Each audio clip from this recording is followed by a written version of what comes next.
بسم اللہ الرحمن الرحیم۔ ایک ملحد کی طرف سے قرآن کریم پر 23 سوالات کیے گئے اور یہ باور کروایا گیا کہ قرآن کریم آسمانی کتاب نہیں ہے، یہ کسی خدا کا کلام نہیں ہے اور یہ لوگوں کی لکھی ہوئی باتیں ہیں اور لوگوں کی لکھی ہوئی کتاب ہے۔ ہم بغیر کسی تمہید کے ایک ایک سوال کو لے کر اس کا جواب ریکارڈ کریں گے۔ ارادہ تو یہی تھا کہ 23 کے 23 سوالوں کے جوابات ایک ہی ویڈیو میں دیے جائیں، لیکن اس سے ویڈیو بہت لمبی ہو جائے گی اور سوال کرنا تو آسان ہے، لیکن جواب میں تفصیل سے سمجھانا، حوالوں کے ساتھ سمجھانا اور منطقی قضایا اور مقدمات کے ساتھ سمجھانے میں وقت لگتا ہے۔ اس لیے آسانی کے لیے ہم نے ایک ایک پوائنٹ کو، ایک ایک سوال کو لیا، اور اگر کوئی لمبا سوال ہے تو اس کو بھی ہم نے مختلف پوائنٹس میں تقسیم کیا اور ایک ایک پوائنٹ کا ہم نے جواب دینے کی کوشش کی ہے۔ آج جو سب سے پہلا سوال ہے، تحریر میں بھی وہ سوالات سامنے آئے ہیں، تو شاید ویڈیو میں بھی اور تحریر میں بھی ترتیب وہی ہے جو ہمارے سامنے ہیں۔ تو اس میں سب سے پہلا سوال جو رکھا گیا وہ یہ ہے کہ قرآن کریم میں ایسی کیا بات ہے جو کوئی انسان نہیں لکھ سکتا، بلکہ اس میں تو گھریلو میٹر ڈسکس ہوتے ہیں۔ مثلا بتایا گیا کہ ہاتھ ٹوٹ جائیں، تو اس طرح کی گفتگو ہوئی ہے۔ کیا اس کائنات کا خالق ایسا کلام کر سکتا ہے کہ جو ایک عام انسان نہ کر سکتا ہو؟ اس کے علاوہ جو ترتیب کی عدمی موجودگی ہے، آپ کہیں سے بھی پوائنٹ اے سے پوائنٹ زیڈ تک اپنی گفتگو کے اندر ربط رکھتے ہیں، لیکن اس الہامی کتاب کے اندر آپ کہیں سے کوئی بھی بات شروع کر سکتے ہیں اور کہیں بھی کوئی بات ختم کر سکتے ہیں۔ اور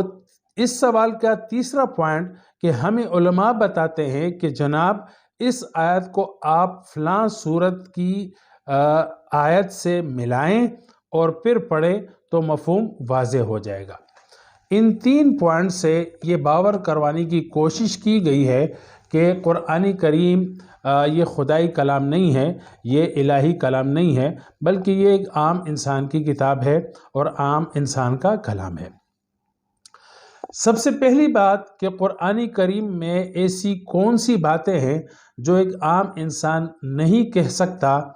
اور جو ایک خالق کائنات کا کلام اور اس کی باتیں ہو سکتی ہے؟ تو اعجاز قرآن کے نام سے جتنی بھی کتابیں لکھی گئی ہے، تو اس ٹاپک پر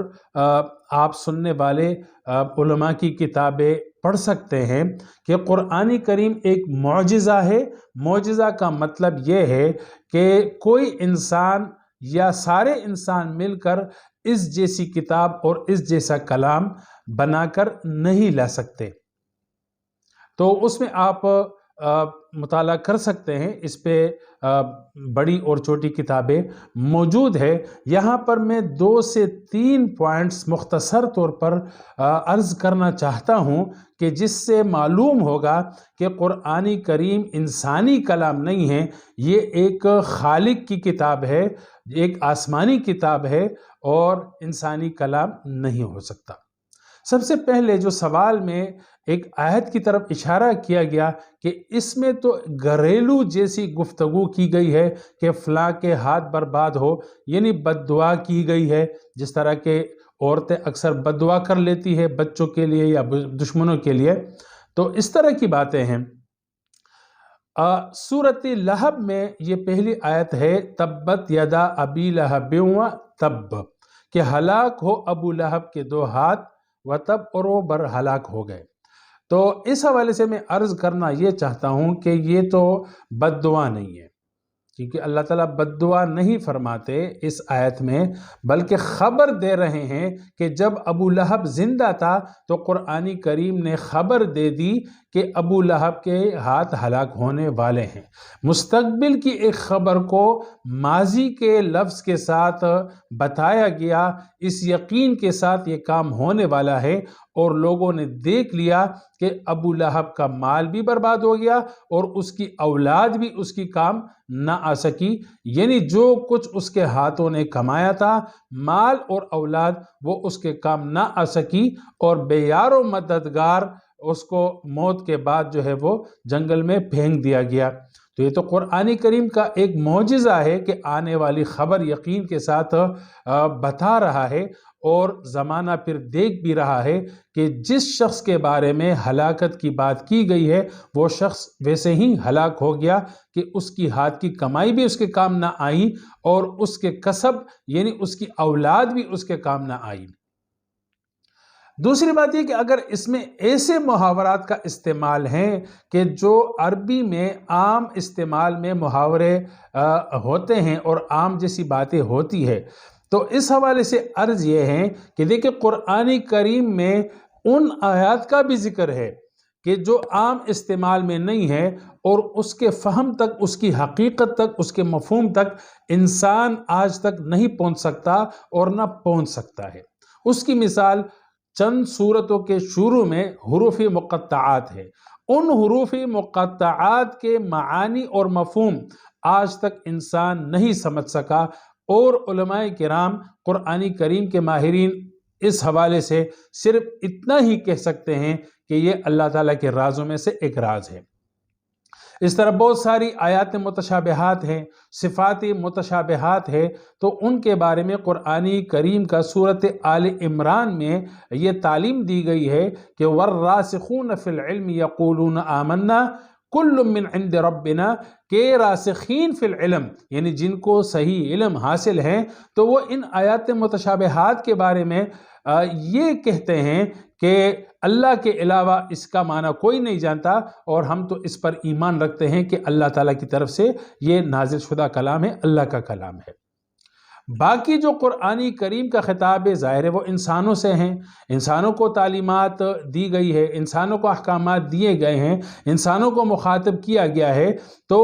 جو انسانوں کو سمجھ میں آئے گا تو ان محاورات کے ذریعے سے اور ان جملوں کے ذریعے سے انسان کو اللہ تعالیٰ نے اپنا پیغام سمجھایا ہے۔ لیکن اس میں بھی قرآن کریم ہی معیار ہے۔ دیکھیں میں ایک بات عرض کروں کہ زمانوں کے ساتھ تمام زبانیں بدلتی رہتی ہے، زبانیں بدلتی رہتی ہے۔ آج سے 100 سال بعد اردو کی جو حالت تھی تو آج اردو کی وہ حالت نہیں ہے جو 100 سال پہلے تھی۔ اسی طرح آج اردو جس منہج پر ہے، جس اسلوب پر ہے، جس معیار پر ہے، جن محاورات پر اردو قائم ہے، تو 100 سال بعد اردو اس حالت میں نہیں ہوگی بلکہ بدل جائے گی، اور زمانے کے ساتھ ساتھ یہ کلام، یہ اردو جو ہے یہ ایک الگ زبان اردو کے نام سے ہو یا نام بھی ہو سکتا ہے کہ بدل جائے۔ اسی طرح دنیا میں جتنی بھی زبانیں ہیں تو وہ وقت کے ساتھ ساتھ بدلتی رہتی ہے، ان کے معیارات بدلتے رہتے ہیں۔ لیکن قرآن کریم چونکہ عربی میں نازل ہوا تو عربی پر قرآن کریم کے نزول سے لے کر آج تک 1400 سال گزرے ہیں، لیکن عربی ادب کا، عربی لغت کا، عربی فصاحت و بلاغت کا جو عمدہ اور اعلیٰ ترین معیار ہے وہ آج بھی قرآن کریم کی عربی ہے۔ یہ نہیں ہے کہ عربی پر جو ہے 1400 سال گزر گئے تو اس کے معیارات بدل گئے، اور قرآن کریم نے جو اپنے اسلوب اور ادب اور فصاحت کا جو معیار قائم کیا تھا، آج کے معیارات وہ نہیں چلتے اور اس سے اچھے معیارات آ گئے، نہیں، ایسا نہیں ہے کہ آج سے 1400 سال پہلے عربی زبان کا جو معیار قرآن کریم نے قائم کیا تھا وہ 1400 سال پہلے بھی عربی ادب، لغت، اسلوب، فصاحت، بلاغت کا وہی معیار تھا، اور آج سے 1400 سال بعد بھی وہی معیار ہے، وہی عمدگی ہے، اور عمدہ معیار جو شمار ہوتا ہے وہ قرآن کریم کا قائم کردہ معیار شمار ہوتا ہے۔ یہ واضح دلیل ہے کہ اللہ تعالیٰ نے عربی کلام میں جو اپنی تعلیمات اپنے بندوں کو دی ہے وہ اللہ ہی کا کلام ہے، ورنہ زمانے کے ساتھ اس کے معیارات تبدیل ہو جاتے، اور 1400 سال پہلے عربی کا جو معیار تھا آج وہ قائم نہ رہتا اور وہ آج بلندی کی چوٹی پر نہ ہوتا۔ دوسری بات کہ اللہ رب العزت نے، اللہ رب العزت خالق ہے، انسان پوری کائنات بھی مخلوق ہے اور انسان اس میں اللہ رب العزت کا ایک مخاطب مخلوق ہے، اللہ نے اس کو مکلف بنایا۔ تو کوئی بھی کتاب ایسی نہیں ہے کہ جو ایک خالق، مخلوق اور مخلوق میں ایک خاص جو مخاطب اور مکلف بنایا گیا یعنی انسان، ان تین چیزوں کا ربط بتا سکے، ان تین چیزوں کا تعلق بتا سکے۔ یعنی ایک شاعر جو ہے وہ اپنے مخاطبین کے ساتھ جب مخاطب ہوتا ہے تو وہ صرف اپنے ساتھ ایک تعلق ان کا قائم کر سکتا ہے، یعنی ادبی اور شاعری کے لحاظ سے۔ لیکن انسان کو اس کائنات میں بھیجا تو یعنی اس کائنات کے اندر رہنے والے انسان، ان دونوں کا آپس میں کیا رشتہ ہے، کیا تعلق ہے وہ، اور پھر اس انسان کا اپنے خالق کے ساتھ کیا رشتہ ہے۔ یہ جو تین چیزوں کا ایک سرکل ہے، یعنی خالق کا، مخلوق کا اور مخلوق میں پھر انسان کا، یعنی کائنات، خالق کی کائنات اور حضرت انسان، ان تینوں کے تعلق کا ایک جو معیار ہے یا ایک وسیلہ ہے وہ قرآن کریم ہے۔ اور کائنات کے اندر آج تک ایسی کوئی کتاب نہیں آئی سوائے اللہ تعالیٰ کے کلام کے، جس کا آخری جو یعنی یوں سمجھے کہ آخری جو کتاب ہیں، آخری جو سورت ہیں وہ قرآن کریم ہے۔ اس جیسا کلام آج تک نہیں آیا، یعنی اللہ کے کلام کے سوا ایسا کوئی کلام نہیں، اللہ کی کتاب کے سوا ایسی کوئی کتاب نہیں ہے جو خالق، مخلوق اور مخلوق میں پھر خاص حضرت انسان کے رشتے اور تعلق اور ربط کو بیان کرے اور ان تینوں کو ملا کر چلائے۔ تو اس کی کوئی مثال نہیں ہے۔ تیسری بات یہ ہے کہ کائنات کے اندر آج تک انسانوں نے بہت بڑی بڑی کتابیں لکھی، عمدہ معیار کی کتابیں لکھی ہوں گی، لیکن کسی مصنف نے، کسی شاعر نے، کسی ادیب نے اپنے کلام کو سامنے لا کر پوری انسانیت کو چیلنج نہیں کیا کہ اس جیسا کلام لے آؤ یا اس سے اچھا کلام لے آؤ۔ بڑے بڑے شاعر گزرے ہیں، لیکن آنے والے زمانوں نے ان سے بڑے شاعر بھی پیدا کیے، ان کے کلام میں یعنی پچھلے لوگوں کے کلام میں اس نے نقص بھی نکالا اور اس سے عمدہ کلام بھی پیش کیا۔ لیکن قرآن کریم اللہ تعالیٰ کا کلام ہے، اس لیے وہ انسانیت کو چیلنج کرتا ہے کہ ہم ایک کلام پیش کر رہے ہیں، اگر تم اس کو خدا کا کلام نہیں مانتے ہو تو اس جیسا کلام بنا کر دکھاؤ۔ لیکن آج تک پوری انسانیت اس چیلنج کو قبول نہ کر سکی، اور قرآن کریم جیسی فصیح، بلیغ اور ادبی جو اس کا ایک نمایاں اسلوب ہے، اس کے مطابق کوئی کلام نہ لا سکے۔ بلکہ روایت میں یہ بھی ملتا ہے کہ ایک چھوٹی سی سورت کوثر کو جب خانہ کعبہ کی دیوار پہ لٹکایا گیا تو بڑے بڑے ادیب اور شاعر جب آئے تو انہوں نے اس چھوٹی سی سورت کو جب پڑھا تو کہا کہ یہ تو کسی بشر کا کلام نہیں ہو سکتا، یہ تو اللہ ہی کا کلام ہو سکتا ہے، یہ تو خالق کائنات ہی کا کلام ہو سکتا ہے۔ حالانکہ وہ لوگ ادیب بھی تھے، شاعر بھی تھے، اور عربی کے اعلیٰ معیار پر، عربی کے فصاحت و بلاغت کے اعلیٰ معیار پر وہ لوگ قائم تھے اور آپس میں مقابلے کرتے تھے۔ لیکن نبی پاک صلی اللہ علیہ وسلم نے جو کلام پیش کیا تو وہ لوگ اس کلام کو سمجھتے تھے کہ اگر ہم چند جملے اگر اس کے مقابلے میں لائیں گے تو ہماری جنگ ہتسائی ہوگی، اس کلام کا مقابلہ نہیں کیا جا سکتا۔ دوسرا پوائنٹ جو یہ کہا گیا ہے کہ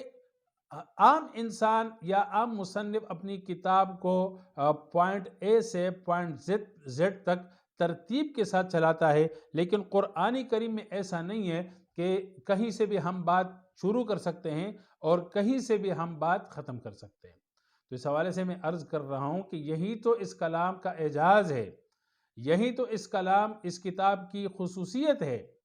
کہ دیکھیں آپ کسی بھی مصنف کی کتاب کو اٹھائیں اور صرف اخیر میں پڑھیں، آپ کو سمجھ میں نہیں آئے گی۔ آپ کسی بھی مصنف کی کتاب کو اٹھائیں، آپ صرف درمیان میں پڑھیں یا چند سطریں پڑھیں تو آپ کو اس کا مقصد سمجھ میں نہیں آئے گا۔ آپ کسی بھی مصنف کی کتاب کو اٹھائیں، آپ صرف شروع کے چند صفحات پڑھیں تو مصنف نے جو کتاب لکھی اس کا پورا مقصد سمجھ میں نہیں آئے گا، پورا کنٹینٹ سمجھ میں نہیں آئے گا۔ لیکن قرآن کریم ایک ایسی کتاب ہے کہ جس کی آپ ایک آیت بھی اگر پڑھیں، درمیان سے کسی بھی صورت سے پڑھیں تو وہ آیت آپ کو اپنا مقصد سمجھاتی ہے۔ آپ اول تا آخر پڑھے تو قرآن کریم اپنا پورا مقصد آپ کو سمجھاتا ہے۔ آپ قرآن کریم کی کسی ایک سورت کو پڑھے، درمیان سے پڑھے، چاہے اخیر میں پڑھے، چاہے شروع سے پڑھے، ایک سورت مکمل پڑھے، وہ سورت آپ کو اپنا پورا مقصد سمجھاتی ہے، اپنا پورا پیغام بتاتی ہے، اللہ تعالیٰ کی پوری تعلیم آپ کو بتاتی ہے۔ تو یہ قرآن کریم کی خصوصیت اور خوبصورتی ہے کہ اگر آپ قرآن کو A to Z یعنی اول تا آخر پڑھیں تو بھی قرآن کریم اپنا مقصد پورا سمجھاتا ہے۔ اگر آپ قرآن کریم کو درمیان سے پڑھیں تو جہاں سے پڑھیں گے وہ اللہ تعالیٰ کا پیغام آپ کو پورا کا پورا بتائے گا، اور یعنی اپنا مقصد بتائے گا۔ اگر آپ ایک آیت پڑھیں گے تو آیت میں بھی مقصد ہے، سورت پڑھیں گے تو سورت میں بھی مقصد ہے، آدھا پڑھیں گے جتنا بھی پڑھیں گے تو وہ قرآن کریم آپ کو اپنا مقصد سمجھا کر چھوڑے گا، آپ کو آدھا ادھورا اور کم علم اور ناقص العلم نہیں چھوڑے گا۔ جتنا آپ پڑھو گے آپ کو مکمل علم قرآن کریم سے ملے گا۔ تو یہ قرآن کریم کی خصوصیت ہے، کسی اور کتاب کی یہ نہیں ہے۔ تیسری بات کہ ہمیں علماء بتاتے ہیں کہ کبھی کوئی ایسی آیت ہوتی ہے جو صرف وہ آیت اگر آپ پڑھیں گے اور دوسری آیت ایک دوسری صورت کی کسی دوسری آیت کے ساتھ اگر آپ نہیں ملائیں گے تو اس کا پورا مفہوم ہمیں سمجھ میں نہیں آئے گا۔ اس حوالے سے عرض یہ ہے کہ جس آیت سے آپ کو لگتا ہے کہ اگر میں اس کو دوسری صورت کے ساتھ نہ ملاؤں تو اس آیت کا مفہوم مجھے سمجھ میں نہیں آئے گا، ایسی بات نہیں ہے، بلکہ جو آیت اجمالی طور پر جہاں پر موجود ہے، جس کی تفسیر کسی اور صورت میں ہے، کسی اور آیت میں ہے، اگر آپ اسی آیت کو اس سے پہلے اور اس کے بعد کے آیات سے پڑھیں گے، یعنی چلتا ہوا ایک مسلسل مضمون پڑھیں گے تو وہ مضمون آپ کو اسی آیت سے سمجھ میں آئے گا۔ اگرچہ یہ اپنے آپ میں مجمل ہے، یہ تفسیر چاہتی ہے، لیکن اس نے اس صورت اور اس کلام کے تسلسل کو ایسا ملایا ہے کہ اگر آپ اس کو ہٹائیں گے تو وہ کلام آپ کو سمجھ میں نہیں آئے گا۔ تو اپنے آپ میں آپ کو مجمل لگتی ہے کوئی آیت، لیکن اس مجمل صورت نے، اس مجمل آیت نے آپ کو پہلے اور بعد کے تمام مضمون کو جو ہے وہ جوڑ کر سمجھانا ہے۔ تو آپ پہلے پڑھیں، اس سے بعد میں پڑھیں اور اس کو درمیان میں پڑھیں گے تو یہ آیت آپ کو اپنا کمال دکھائے گی اور پورا مضمون سمجھائے گی۔ اب یہ بات کہ یہ آیت اپنے آپ میں مجمل ہے اور اس کے لیے چاہیے کہ آپ کوئی اگلی کسی اور صورت کی آیت کو جب آپ ملائیں گے تب یہ واضح ہوگی۔ تو دیکھیں، تحقیق اور تجسس پیدا کرنے کے لیے یہی اسلوب اختیار کیا جاتا ہے۔ قرآن کریم بار بار کہتا ہے افلا یتدبرون القرآن، کہ تم لوگ قرآن کریم میں تدبر نہیں کرتے ہو۔ تدبر کیا ہے؟ تحقیق ہے، اور تحقیق کے لیے ضروری ہے کہ انسان میں تجسس ہو۔ تو تجسس جب ہوگا تو انسان تحقیق کرے گا۔ انسان کے دماغ کی جو ورزش ہوگی، جو ایکسرسائز ہوگی، وہ کیسے ہوگی؟ جب اس کو تجسس میں ڈالا جائے گا۔ اب انسان کسی کلمے میں، کسی لفظ میں یا کسی آیت میں دیکھ رہا ہے لیکن اس کو پورا مفہوم نہیں مل رہا۔ اب اس کو تجسس ہوا کہ اس کا کیا مطلب ہے، تو مطلب کو سمجھنے کے لیے اس کی تفسیر کو دیکھنا ہے۔ تو اس کی تفسیر سب سے پہلے آپ کو قرآن کریم میں ملے گی تو آپ کو وہاں پر رجوع کرنا پڑے گا۔ تو یہ تحقیق کا معیار ہوتا ہے کہ پہلے کسی چیز کے اجمال کو دیکھا جاتا ہے اور اس اجمال کو اور ابہام کو دور کرنے کے لیے آپ نے ریسرچ سورسز استعمال کرنے ہوتے ہیں۔ تو قرآن کریم اپنے مخاطبوں کو کے ذہنوں کو بند نہیں کرتا بلکہ کھولتا ہے، اس میں تجسس پیدا کرتا ہے، اس کو تحقیق کی دعوت دیتا ہے۔ قرآن کریم کی ایک ایک آیت اگر مجمل بھی ہے تو تدبر اور تفکر کی دعوت دے رہا ہے، اور یہ انسان کو پریکٹس اور ایکسرسائز کروا رہا ہے کہ تو نے ریسرچ کیسے کرنی ہے۔ تو یہ اس سے پھر راہ کھلتی ہے، عقل کی ارتقاء ہوتی ہے اور سمجھ اور بوجھ کی ارتقاء اور ترقی ہوتی ہے۔ تو یہ بات واضح ہے کہ اگر کوئی آیت اپنے آپ میں مجمل ہے تو پھر اس میں آپ نے تحقیق کا کیا کرنا ہے، اور تحقیق کرنی ہے یا نہیں کرنی، یا اجمالی آیت ہی سے بس آپ نے اکتفا کر لیا اور قرآن کریم کو بند کر لیا، تو سمجھ کی بات نہ ہوئی نا، یہ تو سمجھ اور تدبر کی بات نہ ہوئی، جبکہ قرآن کریم خود تدبر کی دعوت دیتا ہے، تو تدبر کا طریقہ اور ایکسرسائز بھی قرآن کریم کرواتا ہے۔ وآخر دعوانا الحمدللہ رب العالمین۔